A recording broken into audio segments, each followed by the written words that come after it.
They came in like they always did. No flashing lights, no urgency. Just another frozen chicken delivery rolling into the cold storage warehouse on the outskirts of Redditch. But hidden beneath the layers of meat was something far more lethal than poultry. Inside those crates were tightly wrapped bricks of high-purity cocaine, vacuum-sealed with industrial precision, each one as deadly as it was undetectable. This wasn't a one-off bust. When authorities finally moved in, they uncovered a staggering truth. Over 318 deliveries. More than 15 tons of Class A drugs. £1 billion worth of cocaine.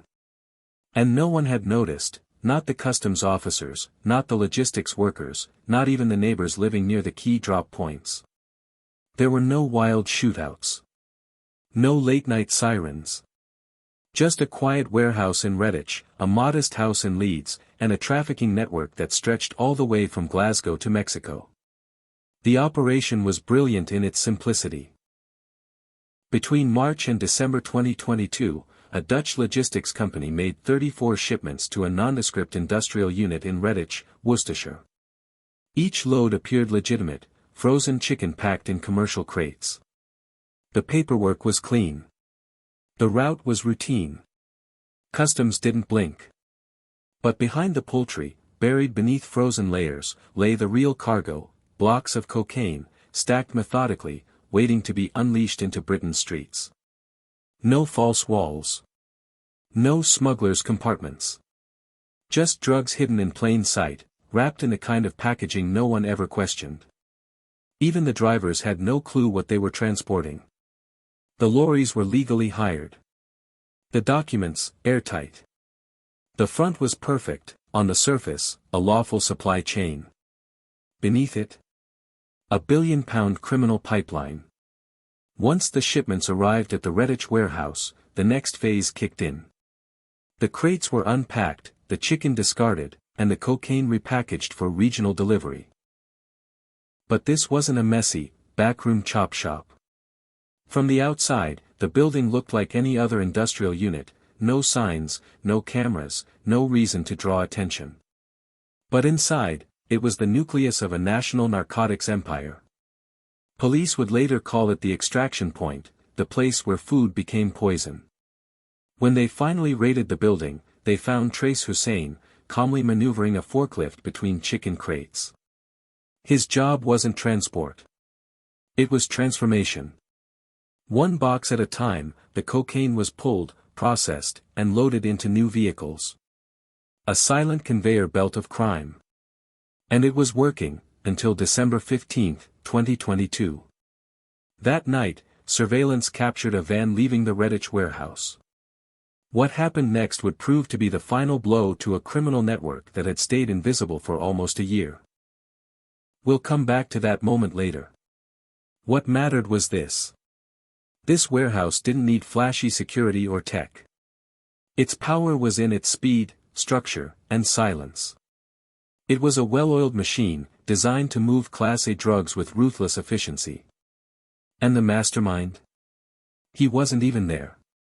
Stephen Reyna, 31 years old, sat over 120 miles away in Leeds. He didn't touch the drugs. He didn't drive the vans. But make no mistake, he ran everything. Stephen Reyna never touched the drugs. He never drove a van. Never signed a delivery slip. His name didn't appear on a single document. But still, every trail led straight to him. Police described him as a trusted lieutenant in the UK's narco supply chain. He was the man in the shadows. Encrypted phones. Burner numbers. Rotating safe houses. He moved like smoke, quiet, cold, and impossible to trace. Until he wasn't. As detectives pieced together the network, Reyna emerged not as a side player, but as the central figure. Messages, surveillance intercepts, and digital footprints revealed the truth. Reyna was the main UK contact for a handler known only by the alias Fendi, a suspected operative linked to Mexico's ruthless new generation cartel. His job? Execution. He coordinated shipments. He dispatched couriers. He organized payments. He controlled the timing, the routes, the people. And he did it all without showing his face. His team was small by design, tight circles of family, old friends, and loyal contacts. Every address was vetted. Every move calculated. He wasn't just building a drug empire, he was managing a high-risk operation like a corporate strategist. And yet, no matter how careful he was, the cracks began to show. Detectives recovered a wave of evidence. Dealer lists, filled with coded references. Cash movement logs, traced back to him. Fingerprints on packaging. Messages tying him directly to the Redditch extraction site. Even after the Redditch warehouse was raided, Reyna didn't stop. Surveillance teams caught him reaching out to couriers in new cities, trying to reroute supply chains, desperate to rebuild the infrastructure. But the chain had already snapped.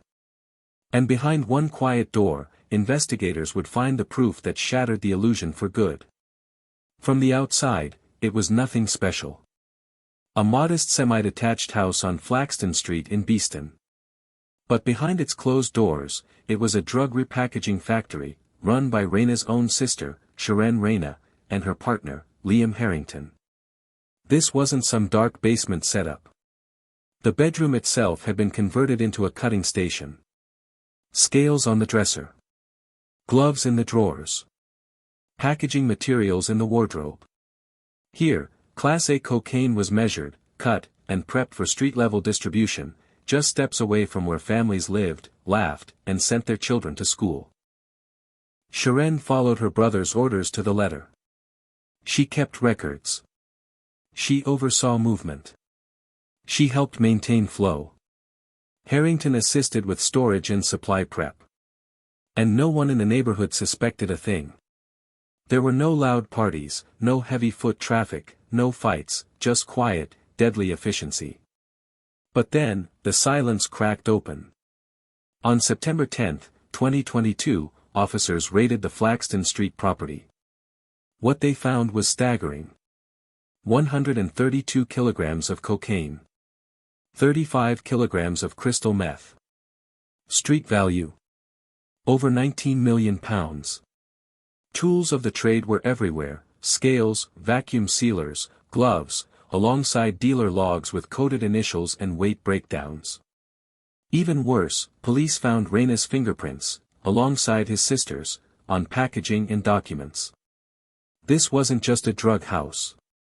This was a control center, a frontline node in the UK's most efficient narcotics operation. And it was being run by family. And just when officers thought they had seen the full extent, another door opened, this time, a quiet flat tucked inside Ravensthorpe's Crescent. What lay beyond that door would show just how far this empire had reached. The door didn't just open, it had to be forced in. Barricaded shut, like the truth inside was too dangerous to let out. The flat belonged to Megan Buren, just 23. She wasn't a boss. She wasn't high up. But she was trusted enough to hold millions in product. Her partner, Brandon Mann, worked directly under Stephen Reyna, a courier tasked with moving cocaine and cash across the UK like clockwork. And Megan? She let him use her home like a vault. Police believe she knew exactly what was hidden in her flat. Her fingerprints were found on the packaging. Her movements mirrored Mann's drop-off schedule. It wasn't a coincidence, it was routine. There was no dealing from the property, no suspicious visitors, no signs of street-level crime. This flat wasn't about supply. It was containment, a holding chamber for drugs before the next step in the chain. When officers breached the door on October 10, 2022, what they found inside was staggering. 58 kilos of cocaine. £5.8 million in street value. Bricks packed neatly in holdalls, cupboards, and plastic bags. No furniture. No photos. No distractions. Just essentials and drugs. Even more chilling. The holdalls matched those used in Redditch. The packaging was identical to the gear seized from the Beeston house. Same branding. Same method. Same source. This wasn't an isolated stash. It was a mirror image, a precise extension of the same system now being dismantled piece by piece. The raid in Dewsbury was the next domino, the final confirmation investigators needed. It connected the dots between the Redditch warehouse, the repack hub in Beeston, and the temporary safehouses used to move Class A drugs across the nation. From the outside, the Crescent looked like any other residential street. But behind one door sat millions in narcotics, quiet, cold, and ready to move. Now that the logistics chain was becoming visible, officers began identifying the transporters, the men who moved the product from hub to hub. Enter Stephen Gibson, 41, and Darren Hunter, 30. Both from Glasgow. Both key links between Redditch and the northern supply routes. Their job was simple. Drive. Deliver. Disappear. No flashy behavior. No custom vehicles. Just clean white vans, plain and unremarkable, perfect for a trade built on invisibility. But they weren't invisible to police. After the twin raids in Beeston and Dewsbury, officers held back. They stopped charging in. Instead, they watched. They tracked movement. They logged number plates. They built the map. Vans were followed leaving Redditch. Stops were observed in Leeds, Dewsbury, and Glasgow.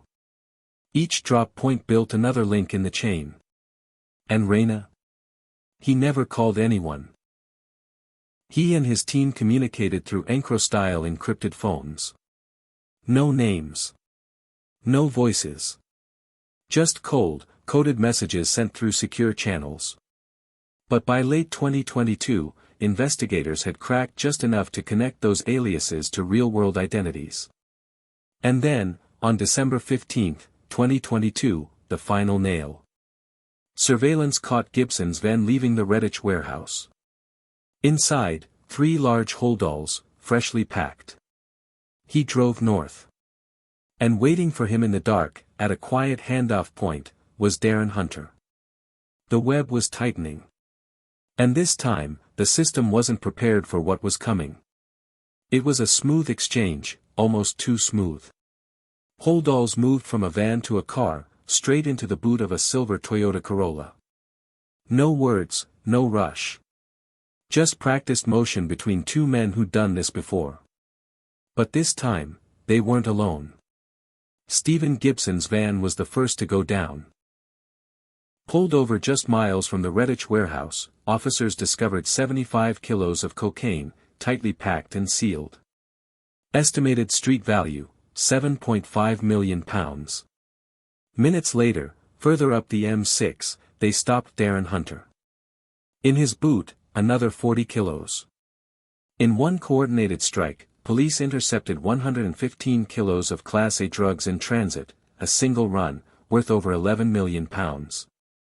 Analysis would later show this was no isolated journey. Gibson had made at least 10 similar trips, most solo, ferrying large loads between England and Scotland. He didn't store the drugs, didn't flaunt wealth, his job was simple: move product, stay invisible. Hunter. He played support. A clean transfer. No background, no convictions, no suspicions, until now. Both men had once blended into the background. Now, they were cornerstones of a silent supply chain linking the Scottish outpost to Reyna's central command. And with their arrests, the chain began to collapse. But as police dug deeper, they realized this wasn't just a domestic syndicate. The true origin of the supply line. Thousands of miles away. Inside the crates seized from Leeds, Redditch, and Dewsbury, officers uncovered more than just cocaine. There were markings, stamps, codes, and one chilling name that kept surfacing. CJNG, Jalisco New Generation Cartel. Feared worldwide for their brutal enforcement and unmatched control over cocaine routes from South and Central America into Europe, CJNG was no small-time player. And this case revealed one of the clearest UK links ever documented. In Reyna's encrypted chats, investigators repeatedly saw a reference to a figure known only as Fendi, believed to be his direct contact within the cartel. No real-world identity was ever confirmed. But British intelligence believed this was a cartel handler, pulling strings from afar. Reyna wasn't a kingpin globally, but in the UK, he was trusted. His job: receive, process, push. He didn't invent the frozen chicken method. But he made sure it ran like a machine. None of the gang had ever been to Mexico. They weren't flashy. They didn't appear on Europol's radar. But that's exactly why they were chosen. Dependable. Organized. Invisible. Every shipment they received was part of a much larger pipeline, bulk deliveries routed through Europe, funneled into the UK via Midlands warehouses, then handed off van to van, until they reached dealers in Liverpool, Manchester, Birmingham, Glasgow, anywhere the demand was waiting. The cartel markings weren't branding, they were warnings. Each stamp a signal of ownership. Each brick a reminder, loyalty was expected. Disobedience would be met with blood. This wasn't just a Leeds crew, or a Redditch cell. This was the UK branch of a multinational drug empire, hidden behind supermarket lorries and encrypted text. And for 9 straight months, it ran without a single break. By the end of 2022, the picture was nearly complete. Investigators had mapped the arteries. From Leeds to Dewsbury. From Redditch to Glasgow. From a locked bedroom to a barricaded flat. From one holdall to thousands of street deals. Every bust added clarity. Every location layered proof. And this wasn't theory. It was real, it was running, and it was still pumping poison across the nation. But the goal wasn't just to seize bricks, it was to cut the head off the system. So the officers didn't charge in at first. They watched. They waited. And they let the network breathe, long enough to catch it all. It all came crashing down. Police finally stormed the Redditch warehouse, where the operation had silently thrived for 9 months. Inside, the scene was exactly as they'd predicted. Pallets of frozen chicken stacked high. Boxes half open, their secrets exposed.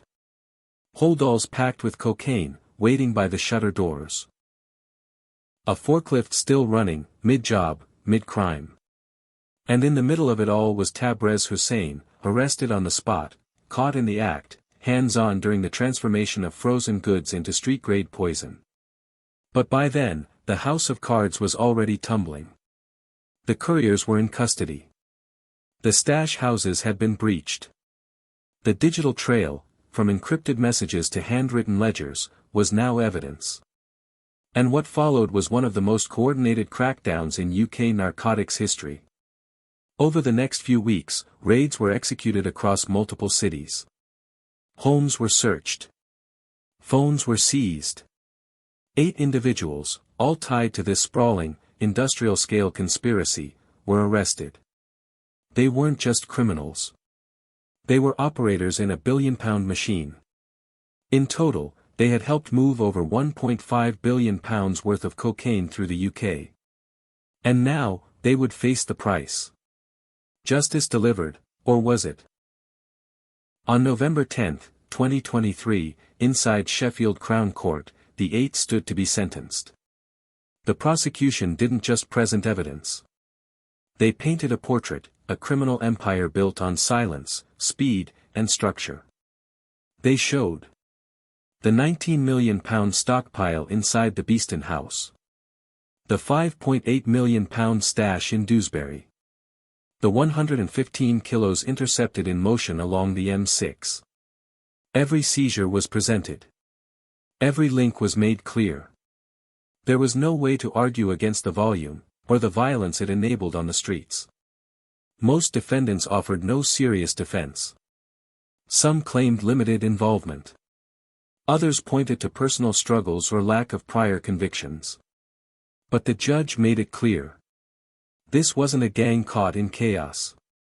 This was a structured, efficient, and deeply dangerous network.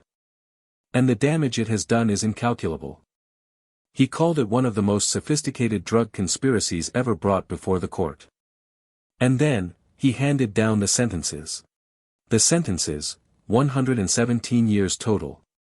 Stephen Reyna, 31, the mastermind, 20 years. Sharon Reyna, 30, his sister and distribution manager, 15 years. Liam Harrington, 39, Sharon's partner and handler, 3 years. Tabrez Hussain, caught inside the warehouse, 17 years. Brandon Mann, the courier, 16 years. Megan Button, who let her flat become a stash house, 2 years. Stephen Gibson, caught with 75 kilos, 12 years. Darren Hunter, caught with 40 kilos, 6 years. A total of 117 years in prison. Each role defined. Each link prosecuted. Each sentence tied to one of the largest Class A operations ever dismantled on British soil. And it all started with frozen chicken. From outside, it looked like an ordinary delivery line. But beneath the cold packaging, 15.9 tons of cocaine passed hands. Behind plain warehouse doors and quiet neighborhood houses, the UK's most dangerous drug empire grew. And then, collapsed. But with the cartel still active, new players ready to rise, and billions still flowing in the shadows, was this true justice? Or just a temporary pause? Let us know what you think of the sentencing in the comments. And for more true stories like this one, subscribe and turn on notifications. We're only just scratching the surface. 5 powerful lessons drawn from this story. 1. Even the ordinary can hide the unthinkable. What's most terrifying about this case is that everything looked normal. A quiet warehouse. A frozen chicken delivery. A family home near a school. These weren't dark alleyways or abandoned buildings, they were everyday places, wrapped in routine. And that's the lesson: danger doesn't always wear a warning sign. Criminal networks thrive when they blend into the fabric of normal life. They hide not behind guns and aggression, but behind paperwork, fake invoices, and polite smiles. People assume that crime comes with chaos. But sometimes, it comes in a clean white van, driven by someone with no criminal record. This story reminds us that evil can be structured, quiet, and precise. It can live next door. It can borrow your driveway. That's why awareness matters, not paranoia, but vigilance. Because the most dangerous threats aren't always the loudest ones, they're the ones no one ever notices until it's far too late. 2. Family loyalty can be a double-edged sword. In this case, blood was thicker than morals. Stephen Reyna didn't just involve strangers, he involved his sister. Sharon wasn't dragged into this unwillingly. She took orders, repackaged drugs, and helped poison communities. But she did it under the direction of her brother. Family loyalty, twisted into criminal collaboration. And that's the heartbreaking lesson here: loyalty can become a weapon if it blinds you to what's right. We often grow up believing we should protect our family at all costs, but what if that protection becomes participation? What if loyalty means helping someone destroy lives, just because you share a last name? Sharon's house sat just blocks from schools and playgrounds. Yet she chose silence. Chose complicity. Chose her brother's trust over society's safety. True loyalty doesn't mean following someone into darkness. It means loving them enough to stop them, or to walk away if you can't. Because if love turns you into an accomplice, it isn't love anymore. It's control. And sometimes, the bravest thing you can do is say no to the people closest to you. 3. Crime can be invisible until it isn't. For 9 months, one of the largest drug operations in UK history operated without a single public sign of trouble. No violence. No sirens. No headlines. Just frozen chicken trucks, residential flats, and quiet couriers. That's the genius, and the horror, of organized crime, its invisibility. When crime wears a hoodie and flashes cash, it's easy to spot. But when it wears a uniform, carries a clipboard, and files its paperwork correctly, no one questions it. This network was industrialized. It wasn't chaotic, it was efficient. And that's the modern face of crime. It isn't always about shootouts and street corners. It's logistics. It's tech. It's business models. And by the time law enforcement catches on, the damage is already done, millions made, lives ruined, trust broken. This story teaches us to think beyond stereotypes. Crime evolves. It adapts. And if we don't evolve our thinking with it, we'll never see it coming until it's too late. 4. One slip can collapse an empire. For all the planning, encryption, and careful coordination, this billion-pound empire fell apart because of one intercepted van. That's it. One moment. One mistake. And suddenly, everything unraveled. That's the hard truth about crime. It doesn't matter how big you get, how careful you are, or how many people you control. All it takes is one weak link, and the entire system starts to collapse. Reina had encrypted phones. Safe houses. Trusted couriers. But someone left a trail. Someone got followed. And when law enforcement connected the dots, even the most sophisticated operation couldn't escape the consequences. This lesson speaks to a deeper truth, not just about crime, but about life. Systems built on lies are always fragile. They might look strong on the outside, but they carry their own weakness within them. The weight of secrecy, the pressure of greed, it all adds up. Eventually, something breaks. Because the higher you climb in the shadows, the harder the fall when the light hits. 5. Justice takes time, but it does come. It's easy to feel like criminals get away with it. For 9 long months, this network moved billions in drugs without interruption. Families were hurt. Streets were flooded. People died. And yet, no one was arrested, no one even noticed. But this case shows us something important: justice takes time, but it does come. While the gang moved their shipments, police weren't just waiting, they were watching. Gathering. Mapping the system, piece by piece. They didn't rush in for quick